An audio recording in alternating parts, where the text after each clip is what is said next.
This video's sexually transmitted infection is herpes. Herpes, which may be called HSV, genital herpes, or herpes simplex. So in this video, we'll be discussing the genital herpes in specific. It is often acquired without symptoms. It is caused by herpes simplex virus HSV types 1 and 2. Initial episodes may be severe and prompt treatment is recommended. More than 50% of initial episodes are now caused by herpes simplex virus HSV type 1. Recurrences are usually mild or asymptomatic and may not require treatment. Symptomatic recurrences may be treated with suppressive or episodic therapy, which will be discussed later in this video.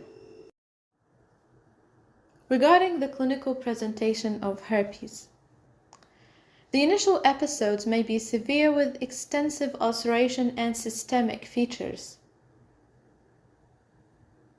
The main symptoms of herpes are recurrent anogenital ulcers or blisters,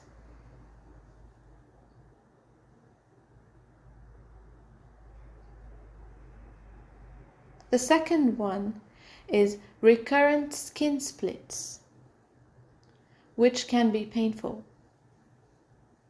The third one is erythema, which is redness with itching and tingling. Proctitis is another symptom, and urethritis in males and cervicitis in females, which is often with visible ulcers in initial episodes. Regarding the complications of herpes, the first one is a neuropathic bladder, which usually happens in the initial episode. The second and very important one is psychosocial morbidity. So genital herpes causes considerable psychological and psychosexual morbidity. The most common emotional responses are depression, anguish, anger, diminution in self-esteem, and hostility towards the person believed to be the source of the infection. And these emotions appear to be worse in women than in men. Another important complication is enhanced HIV transmission due to the skin splits and the easier transmission of the virus. And the last one is neonatal herpes in females, which is acquisited in last trimester of pregnancy.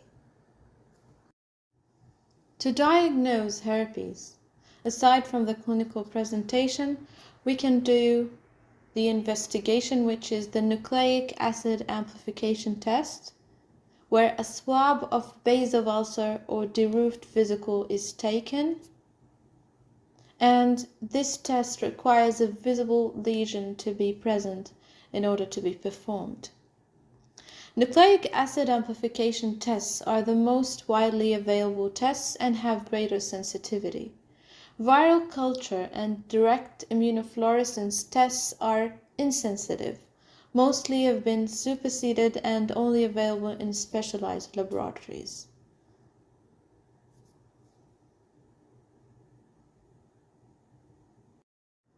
Now regarding the treatment of herpes. In initial episodes, it is recommended to give valacyclovir 500 mg orally twice a day for 5 to 10 days.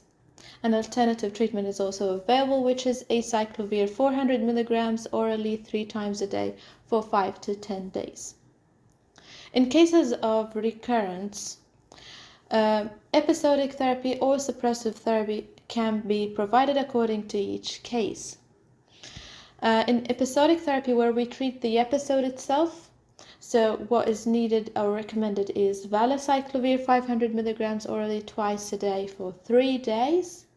An alternative treatment is famciclovir 1 gram orally twice a day for 1 day. In cases of suppressive therapy, where we give the patient to prevent recurrence, which is a long-term treatment, the recommended regimen is valacyclovir 500 mg orally daily for 6 months. Alternatively, we can give famciclovir 250 mg orally twice a day for 6 months. Treatment should not be delayed for those presenting with severe episodes, particularly initial episodes. Limited evidence comparing other antiviral agents such as acyclovir and famciclovir with valacyclovir indicates that they are therapeutically equivalent. The ability for the patient to adhere to the recommended dosing frequency should be considered when selecting the appropriate treatment. The choice of suppressive therapy or episodic therapy or no therapy depends on clinical features including frequency and severity of recurrences. Review need for suppressive therapy 6 monthly, as recurrences usually become less frequent and severe with time. So they become less frequent and severe. Those with very frequent recurrences or immunosuppression may require higher doses. Ongoing symptoms despite antiviral treatment should prompt consideration of other causes of genital symptoms. Other very important immediate management involves providing our patients with written information and support, simple analgesia and antipyretics, saline bathing can be suggested to patients. We can also prescribe topical lignocaine, which reduces pain from erosions. For patients suffering from difficulty urination due to pain, urinating in a bath or shower relieves superficial dysuria, so that can also be suggested to patients. In cases of neuropathic bladder, catheterization is required until resolution. We should also encourage condom use with ongoing partners. And just so you know, herpes is not a notifiable condition, so you don't need to notify anyone. As for pregnant women with herpes, the preferred agent is acyclovir. As for contact tracing, it is not recommended for genital herpes. We can only try to avoid the risk of transmission to pregnant women in third trimester.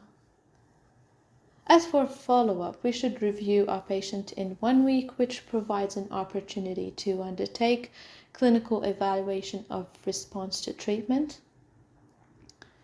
Complete sexual health screening if unable to do at time of initial presentation because of severity of symptoms.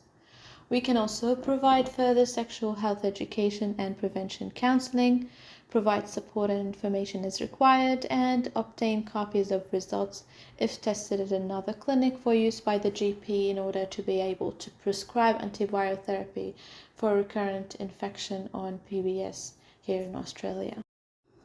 Finally, test of cure and retesting is not required for herpes.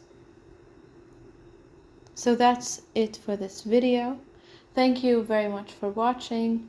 Please like this video, share it with your friends, and subscribe to my channel.